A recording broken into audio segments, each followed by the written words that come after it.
I used to believe that love made people see you clearly, that if you gave your heart with honesty, the person holding it would protect it as fiercely as you did. I was wrong. Love doesn't blind people. It only shows them who they really are. My name is Alina, and I'm 36 years old.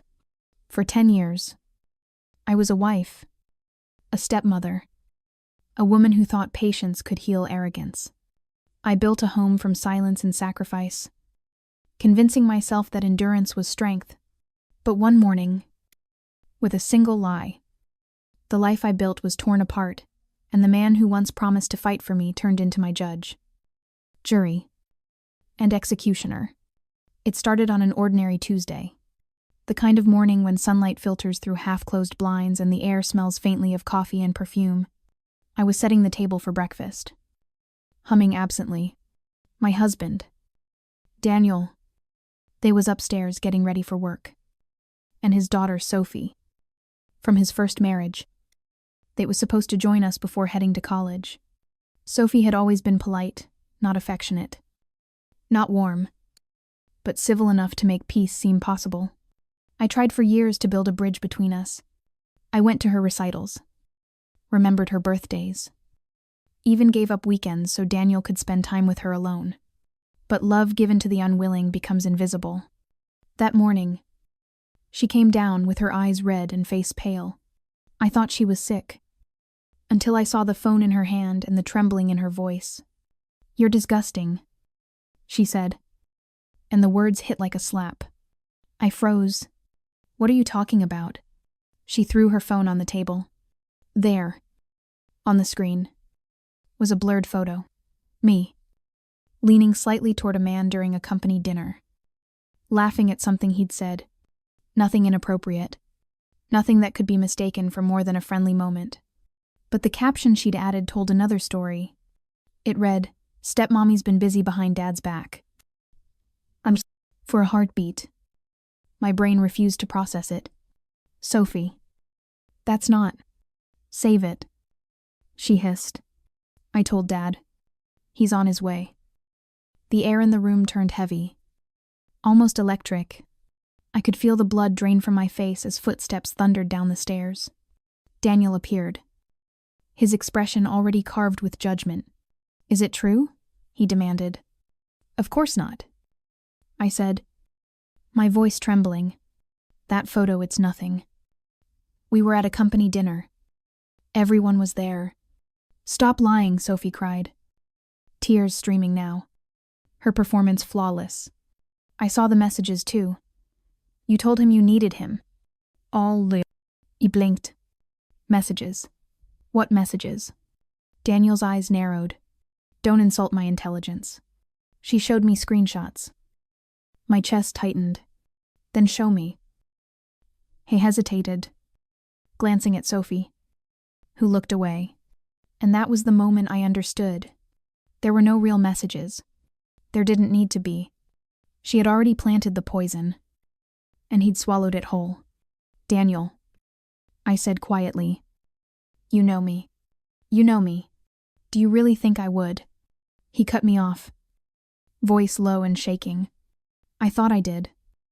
Something inside me cracked, then not from anger, but from disbelief. 10 years. 10 years of loyalty, of standing by him through his business failures, his ex-wife's chaos, his moods, his silence, and all it took was one whisper from his daughter to erase it all. I reached for him. "Please, look at me." But he stepped back. "Get your things and leave." The world went silent, not the soft kind of silence, but the kind that howls inside your chest. "Leave," I repeated, barely hearing myself. "You heard me." His voice was cold. "Final. Go before I make this worse." And just like that, he turned away. I don't remember walking out the door. I remember the weight of my wedding ring pressing into my palm and the sound of Sophie's sobs fading as I stepped outside. I remember the sky cruelly blue, the kind that mocks your pain by pretending the world is still beautiful. I drove for hours, aimless, the word leave echoing in my head like a curse. By nightfall, I ended up in front of an old motel off the highway. I sat in the car with my phone in my lap, staring at it, waiting for it to ring. It never did. Days passed. Silence. No call. Not text. I checked his social media once a mistake. There he was, smiling at a restaurant with Sophie. Captioned family first. That's when the grief turned to something else. Something colder. Betrayal burns hot. But revenge freezes. It makes every breath deliberate. Every thought precise. I stopped crying and started thinking. I had given that man everything. I'd worked beside him when his company struggled. Poured my savings into helping him expand. Half of what he owned had my fingerprints on it. But in his version of the story, I was just a liability. Fine. I thought, then I'd become his lesson. I called an old friend, Mara, an attorney who owed me a favor. When she heard my voice, she didn't ask how I was. She just said, "Tell me what he did." For the first time since that morning, I told someone everything, every insult, every dismissal, every wound I'd swallowed to keep the peace. And when I finished, Mara said something that changed everything. "You've been playing fair. Alina, stop." That night, I went back to the house when I knew Daniel wouldn't be there. The key still worked. Inside, the smell of him clung to everything: his cologne, his whiskey, his arrogance. I walked through each room, collecting the documents I needed: bank records, company files, tax forms, proof of every cent I'd invested. In the bedroom, my photo on the nightstand had been replaced with one of Sophie, her smile wide, triumphant. I picked it up and set it face down. When I left, I didn't cry. I didn't even look back. Over the next few weeks, Mara and I built the case quietly. Every late-night spreadsheet, every signature I'd co-signed for him, every ignored contribution, it all became ammunition. Meanwhile, whispers began to spread. Sophie's story started unraveling. Her friends had seen her editing screenshots, her lies growing sloppier under scrutiny. But Daniel, ever prideful, refused to admit he'd been fooled. He doubled down, acting the victim of an unfaithful wife and a conniving woman. And I let him, because sometimes the best revenge isn't to shout your innocence.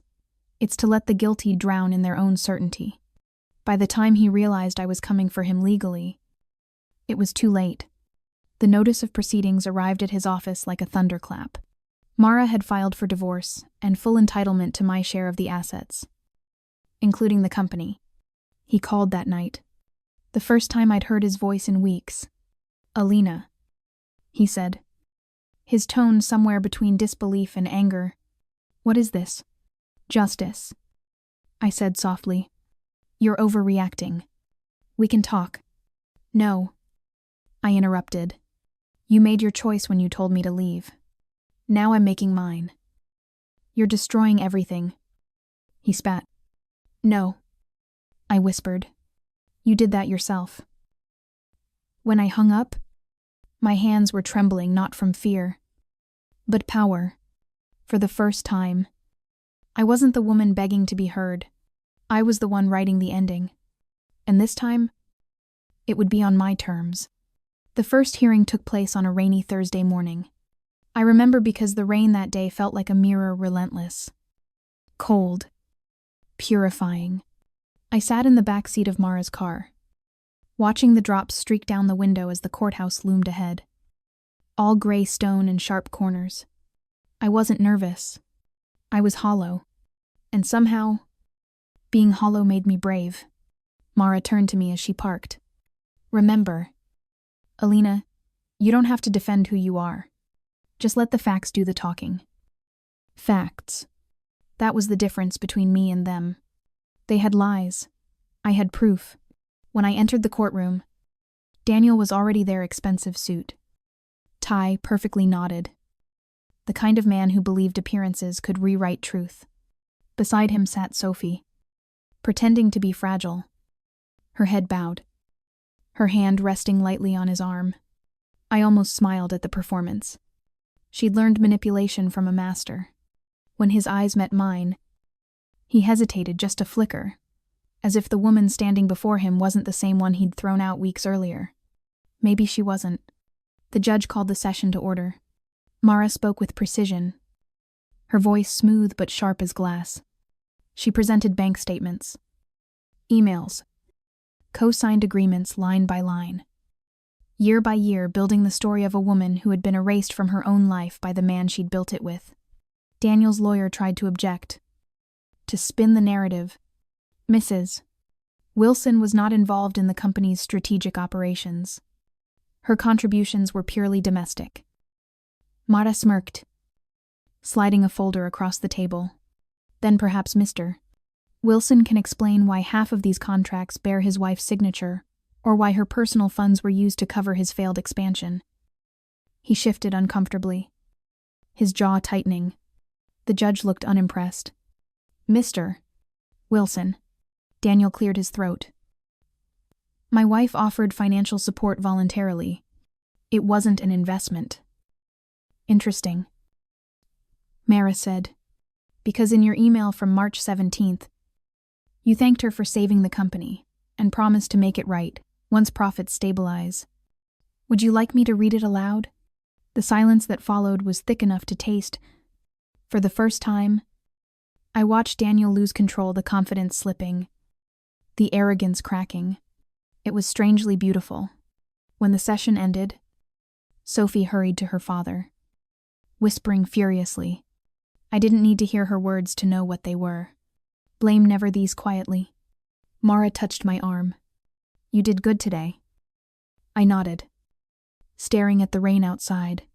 It's not about winning, I said softly. It's about being seen. That night, I couldn't sleep.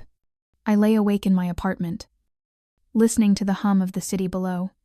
Every time I closed my eyes, memories came rushing back, the nights I stayed up, balancing his ledgers, the dinners I canceled to host his clients, the way he used to say, "You're my backbone." Funny how quickly men forget the bones that held them up. The next few weeks became a cycle of hearings, filings, and discoveries, each one peeling back another layer of Daniel's hypocrisy. Mara uncovered offshore accounts, hidden debts, unpaid taxes, the skeletons he'd buried under years of self-importance. Every revelation made him smaller. But what struck me most wasn't the legal victory. It was how calm I felt through it all. I didn't want revenge anymore. I wanted closure. I wanted my story back. Then came the day Sophie was called to testify. I didn't expect her to tell the truth. And she didn't disappoint. She took the stand with practiced fragility, her voice trembling just enough to sound believable. She hated me, she said. She tried to turn my father against me. I found messages I showed him. She said she was leaving him for another man. The judge leaned forward. Do you have those messages with you? Sophie hesitated. No, I deleted them. But I swear. Mara Rose. Your Honor. Permission to present Exhibit 23, a forensic report from a private investigator specializing in digital forensics. The courtroom stilled. Mara handed over the document. Our analysis found that the screenshots Miss Wilson submitted were fabricated using a text overlay app. The timestamps don't match her claims. And the phone ID metadata belongs to a different device entirely. A murmur rippled through the courtroom. The judge frowned. Miss Wilson. Is this true? Sophie's voice cracked. I didn't mean to. Daniel turned to her. Disbelief etched on his face. Sophie. What did you do? She started crying. I just wanted you to see what she really was. You were going to leave me behind. The room went silent. For a moment, I almost pitied her. Almost. The judge called for recess. But the damage was done. The lie that had broken my marriage was unraveling in front of everyone. Outside the courtroom, Daniel approached me. The rain had stopped, and the air smelled of wet concrete and regret. Alina, he said quietly. I didn't know. I swear. I didn't. I met his eyes. You didn't care to know. That's worse. He looked away, his shoulders slumping. You made a mistake. No, I said. You made a choice. He opened his mouth, then closed it again. For once, he had nothing to say. That night, I walked by the river, my reflection shimmering on the dark water. I thought I'd feel triumphant, but I didn't. I felt emptied, vindicated. Yes, but not healed. Justice doesn't always feel like victory. Sometimes it just feels like the end of a long, painful echo. A week later, the final verdict came through. The judge ruled in my favor: full divorce, financial compensation, acknowledgement of my legal and financial contributions. The court recognized the defamation. 2. Sophie's testimony was officially labeled false. When I stepped outside that day, sunlight broke through the clouds, washing the courthouse steps in gold.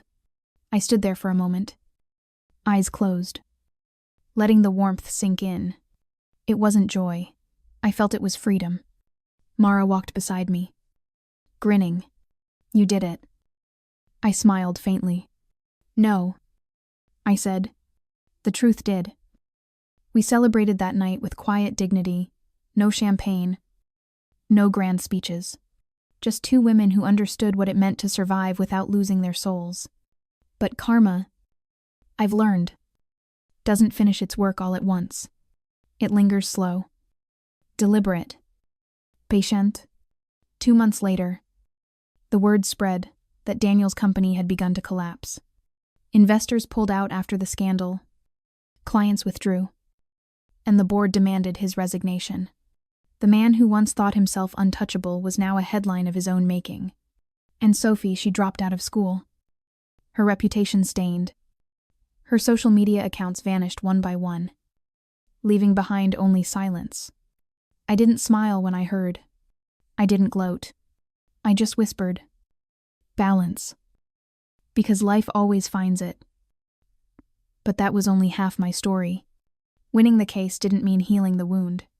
The nights were still long, the memories still sharp. Some betrayals don't disappear, they transform into lessons. So, I decided to build something from mine. With my settlement money, I started a foundation, a small one at first for women who'd been silenced, dismissed. Iracid. I called it the Aurora Trust. After the first dawn, I watched from that riverside the morning after my verdict. It wasn't charity. It was reclamation, a way of turning pain into purpose. Every week, I'd meet someone new, a woman whose voice had been stolen by someone else's lies. I'd look into their eyes and see pieces of my former self: the disbelief, the confusion, the quiet fury. And I'd tell them what Mara once told me: stop playing fair. Because fairness, in the wrong hands, is just another weapon for the powerful. Sometimes, to reclaim your story, you have to break your own silence first. People think justice feels like fireworks, that moment when truth explodes into light and everyone who doubted you burns in its reflection. But justice, I've learned, is quieter. It's not a roar, it's a sigh. The sound of your own breath coming back after years of being held. For weeks after the verdict, my life was a strange kind of silence. No courtrooms, no phone calls, no one demanding explanations. Just me and the echo of everything that had happened. I thought I'd feel triumphant, but victory has its own kind of emptiness. I would wake in the middle of the night, half expecting to hear Daniel's footsteps in the hall, the clink of his glass, the hum of his voice. Habits take longer to leave than people do. Some mornings, I caught myself reaching across the bed before remembering no one slept there anymore. The freedom I'd fought for so fiercely felt foreign, like wearing new skin that hadn't learned my shape yet. Mara said that was normal. Survivors always feel the silence first. She told me over coffee one day, "You've lived in noise for so long. Your peace doesn't know how to introduce itself." She was right. The quiet wasn't empty. It was waiting. I threw myself into the Aurora Trust. The first few months were chaos: paperwork, licensing, endless forms. But it gave me purpose. Every time a woman walked through our door, her face bruised by someone's cruelty or her confidence shattered by years of gaslighting, I saw a mirror of my own past. One of them, a soft-spoken accountant named Lila, told me something I'll never forget. "It's not the betrayal that breaks you," she said. "It's realizing you built your life on people who never deserved the foundation." I thought about that for days, because she was right. I hadn't just been betrayed by Daniel or Sophie. I'd betrayed myself by believing my silence could save love. Word about the foundation spread fast. A local magazine did a feature on us, the woman who turned betrayal into empowerment. They asked for photos, interviews, the usual questions about strength and resilience. I answered politely, smiling for the camera. But when they asked if I'd forgiven him, he hesitated. "Forgiveness," I said finally, "isn't something you do for the person who hurt you. It's something you do when you're ready to stop bleeding." The journalist nodded thoughtfully. But later, when I read the article, they'd reduced it to a headline: "Forgiveness is freedom." Clean, simple, marketable. But forgiveness, in truth, is messy. It's not freedom. It's fatigue. It's choosing peace not because you've stopped caring, but because you're too tired to keep carrying the weight. One afternoon, while reviewing case files in the office, Mara appeared in my doorway holding a thin envelope. "You've got mail," she said. Old-fashioned kind. The handwriting on the front made my stomach twist. I didn't need to open it to know who it was from. Inside was a short letter, written in Daniel's familiar, precise scrawl. "Alina, I've lost everything. The company, the house, most of the people I thought were friends. I don't expect sympathy. But I needed to say this. I was wrong. About you. About everything. You didn't destroy me. I did that myself. I hope you find happiness in the life I ruined. Daniel." There was no return address. No plea for reconciliation. Just words. Raw and stripped of ego. For a long time, I sat there, staring at the page, waiting for anger or satisfaction or something to rise. But all I felt was stillness, because that was the final proof that karma had done its work. I didn't have to punish him. He was living inside his own sentence. I folded the letter carefully and placed it in a drawer. Not out of sentimentality, but as evidence not of his guilt, but of my survival. Later that evening, I walked to the beach near my apartment. The air was heavy with mist, the horizon blurring into gray. I let the waves lap at my feet and whispered softly, "You were never my ending." And for the first time, I believed it. A month later, Sophie reached out. The email came late at night. Subject line, "Please." I almost deleted it unread. But something, maybe curiosity, maybe closure, made me open it. "Alina, I don't expect forgiveness. I just want you to know I'm sorry. I thought I was protecting my father. I didn't understand what I was destroying. I've lost him now too. I heard about what you're doing with the Aurora Trust. You're helping people. I wish I'd been one of them before I became what I hated. Sophie." I sat there for a long time, rereading the words. They didn't feel manipulative. They felt human. For years, she'd been her father's shadow, desperate for his attention, his approval, his love. I knew that hunger too well. I didn't reply. Not because I didn't care, but because some apologies don't need an audience. Sometimes, the act of saying I'm sorry is punishment enough. In the months that followed, my life began to fill again, not with chaos, but with choice. I started painting again, something I hadn't done in years. I went on long walks without checking my phone.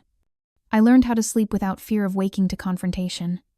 People called me strong, brave, resilient. Words that sound flattering but carry their own exhaustion. Because strength isn't born from choice, it's born from necessity. You learn to stand because the alternative is never standing again. And yet, one night, sitting on my balcony as the city lights shimmered below, I realized I wasn't angry anymore. Not at Daniel. Not at Sophie. Not even at myself. Anger had been my armor, but it was too heavy to wear forever. I looked at the horizon and whispered, "You don't owe anyone your silence." It became my mantra, my prayer, my truth. The following year, the Aurora Trust grew faster than I expected. News stations picked it up. Interviews poured in. And suddenly, I was the face of resilience, a symbol I hadn't asked to be. But I accepted it. Because if my pain could be recycled into someone else's strength, then maybe it had meaning. Still, sometimes, late at night, I'd lie in bed and feel the faint ache of memory, not longing. Just the ghost of who I used to be. The woman who loved too hard, trusted too blindly, forgave too easily. I didn't hate her anymore. She wasn't weak. She was necessary. Without her, I wouldn't have found me. One morning, a package arrived at the office with no sender name, just a plain box wrapped in brown paper. Inside was a framed photo me, Daniel, and Sophie, taken years ago at one of his company galas. We were smiling, pretending to be a perfect family. Attached was a note in Daniel's handwriting. "You looked happiest when you didn't have to prove it." I stared at it for a long time before setting it aside. Not in bitterness, but with quiet gratitude. Because he was right, happiness doesn't need proof. It just needs peace. That night, I took the photo down to the beach and buried it in the sand. The tide would take it eventually. Carrying the remnants of that life back into the ocean, I whispered, "Rest. Not for him, for me." And as the waves closed over the past, I realized that karma isn't punishment. It's transformation. It's the universe saying, "You've learned enough here. Move on." The following spring, the Aurora Trust was invited to host a charity gala in the city, our first large-scale event. The board insisted I speak. They said the story behind the foundation was its heartbeat, and people deserved to hear it from the woman who lived it. I agreed, even though part of me still hated microphones. My voice had spent too many years trapped in silence to trust the sound of it now. The gala was held in the same hotel where Daniel had once celebrated his company's anniversary, a cruel symmetry I almost found poetic. Walking through the polished marble lobby, I could still remember the way he used to glide through crowds, the way people turned when he laughed too loudly, the way I had always stood slightly behind him. Now, people turned for me. Cameras flashed as I entered the ballroom. My team had chosen an elegant black gown for me, simple, timeless, unyielding. Mara stood by my side, her expression a mix of pride and quiet satisfaction. "You ready?" she whispered. I smiled. "I think I've been ready for years. I just didn't know it." The evening moved quickly. Speeches, donations, polite laughter, all the choreography of wealthy guilt trying to feel generous. And then, it was my turn. I stood at the podium under soft golden light. Hundreds of eyes fixed on me. For a heartbeat, I saw the woman I used to be, trembling, uncertain, waiting for permission to exist. Then I remembered that woman was gone. "Good evening," I began, my voice steady. "Some of you know my story. Most of you know only the headlines. Betrayal, divorce, recovery. The truth is simpler and harder. I lost everything I thought defined me. And when I had nothing left, I found myself." The room fell utterly silent. I was told once that silence was strength. I continued, that a good woman endures. But silence is not strength, it's surrender. And I surrendered for too long. Tonight, this foundation isn't just about helping women speak. It's about helping them believe that their voices were never supposed to be quiet in the first place. There was a pause, the kind that holds breath, the kind that trembles just before applause. Then, they stood, A standing ovation. I could feel my pulse in my throat, my chest, my fingertips not from pride, but release. After the speech, the evening blurred into faces, flashes, and congratulations. But near the end, as the crowd thinned, I saw a figure lingering near the exit, older, thinner, familiar. My breath caught. Daniel. He waited until the others drifted away before stepping forward. His once impeccable suit looked a size too big. His hair streaked with gray. Time had softened him. Or perhaps guilt had. "You spoke beautifully," he said quietly. I studied him for a moment, unsure whether to laugh or cry. "You shouldn't be here." "I know," he said, voice cracking. "But I had to come. To see you. To tell you. I meant what I wrote." "I read your letter," I said, "and I believe you. But that doesn't change what happened." He nodded slowly. "I don't expect it to. I just wanted to see what peace looks like. You wear it well." There was no anger left in his voice. Only exhaustion. Maybe that was his punishment, watching the life he destroyed turn into something luminous without him. "Daniel," I said softly, "peace isn't something you wear. It's something you earn. One truth at a time." He smiled faintly. Eyes wet. "You always were stronger than me." "Not stronger," I said, just finally done pretending weakness was love. He bowed his head. "I'm sorry." "Alina." "I know," I said, and for the first time, I meant it. "I hope you find your version of peace too." He looked up then, and there it was. The ghost of the man I once loved, flickering for a final time before fading into memory. He turned and left without another word. When the doors closed behind him, I didn't feel anger or relief. I felt nothing at all, and that, I realized, was freedom. Weeks later, the photo from the gala appeared on the front page of a magazine, The Woman Who Rebuilt Her Life from the Ashes. The caption beneath it read, "Her strength lies not in vengeance, but in grace." And discretion. I stared at it for a long time. Grace, the word I once thought meant forgiveness. But now I understood grace meant power without cruelty, justice without hatred, closure without applause. By summer, the Aurora Trust had expanded to 3 cities. The board nominated me for a humanitarian award I didn't want but accepted out of gratitude. Life had become a rhythm again, not dramatic, not loud, but deeply, beautifully ordinary. One morning, as I reviewed applications in my office, Mara stepped in holding a small envelope. "A special delivery," she said, teasing. No sender again. Mysterious admirer. I smiled and opened it. Inside was a photograph, a candid shot of Sophie, standing in front of a community center, handing out food to children. She looked older, gentler, human. On the back, one line in her handwriting, "Thank you for teaching me what love really means." I set the photo down, my eyes stinging. It was strange how the people who'd hurt me most were now the ones who taught me my greatest lesson. Not about revenge, but redemption. Not about justice, but balance. That evening, I drove back to the ocean, the same beach where I had once buried the remnants of my past. The tide was high, the horizon streaked in crimson and gold. I stood there barefoot, the wind tangling my hair, and whispered to the sea, "It's done." Because it was. The woman who had walked into that house years ago, desperate to be chosen, terrified to be left, was gone.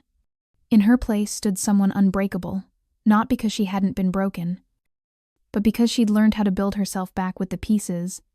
The waves crashed against my feet, cold and endless, and I smiled through tears. The world was vast again. Possibility tasted like salt in sunlight. As I turned to leave, I glanced back once more at the horizon. For years, that view had been my witness to pain, to betrayal, to rebirth. Tonight, it was simply home, and somewhere deep inside, I heard a voice, my own whisper softly. You don't owe them pain anymore. You owe yourself peace. It's strange, the way life circles back. A few months after the gala, I was invited to speak at a women's conference. They wanted me to talk about transformation, about how pain can become power. I said yes. Though part of me hesitated, I never wanted to become a symbol. Symbols are too clean. My story wasn't neat. It was messy and human and filled with the kind of nights that don't make it into inspirational quotes.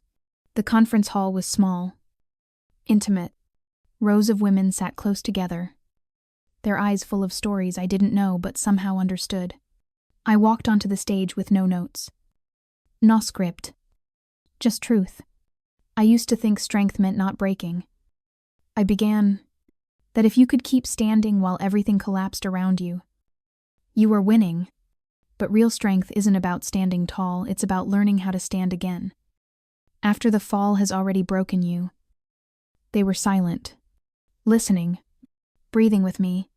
I spent years trying to be someone's peace. I said softly, his calm, his comfort, his cure. But when I finally broke, I realized something: you cannot be peace for someone who thrives in chaos. You can only become peace for yourself. A woman in the front row began to cry quietly, and I felt something deep inside me shift again, that same small, steady light I'd found after everything burned. The one that never really goes out once you've seen it. After the session, people lined up to talk to me, to thank me, to tell me their stories. A teacher who'd left a loveless marriage after 20 years. A mother who'd been silenced by her own family. A daughter who was learning to forgive herself for trusting the wrong people. Each of them carried fragments of my past. And for the first time, I understood that healing isn't something you do alone.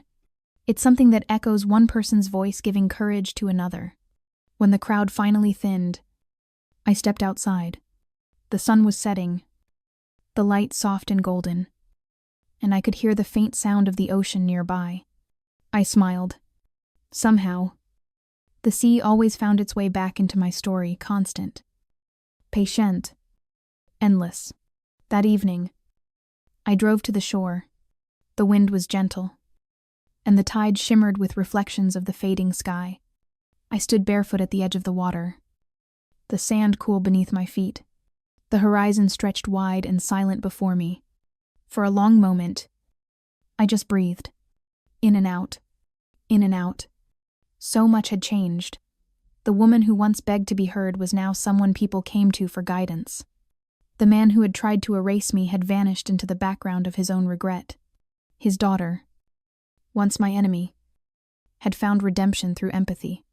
And I had found a version of love that didn't need permission. As I watched the waves roll in, I thought about everything I had lost and everything I had gained. The love that had shattered me had also revealed me. The betrayal that had broken my world had rebuilt my truth. Because that's what betrayal does. If you let it, it burns everything false until all that's left is what was always real. The water touched my toes, cool and alive. I closed my eyes and whispered, "Thank you." Not to Daniel, not to Sophie, not even to the universe, but to myself, for surviving, for staying, for beginning again. Behind me, the city lights flickered on a constellation of lives still unfolding. I turned back once more toward the sea and smiled through tears. "I forgive you," I whispered into the wind. "All of you. Not because you deserve it, but because I finally do." And in that moment, forgiveness didn't feel like surrender. It felt like flight. As the waves rose and fell, I felt the last remnants of bitterness wash away. There was no anger left. No longing. No need to prove anything. Just peace, quiet, earned, and complete. It wasn't the ending I'd once imagined, but it was the one I needed. Now, years later, when people ask how I healed, I tell them the truth: I didn't. I'm still healing. Every day, every breath. Healing isn't a finish line, it's a rhythm. It's learning to live in the present without dragging the weight of the past behind you. Sometimes, late at night, I still wake to the sound of rain and remember the courtroom, the silence, the disbelief. But I also remember how it ended with sunlight breaking through gray skies, with my voice steady and sure, saying, "No more." And that's enough. Because life has a beautiful way of balancing itself when you stop fighting to control it. What is meant for you won't be taken by lies. What is stolen will return in a different form, maybe softer, maybe stronger, but always truer.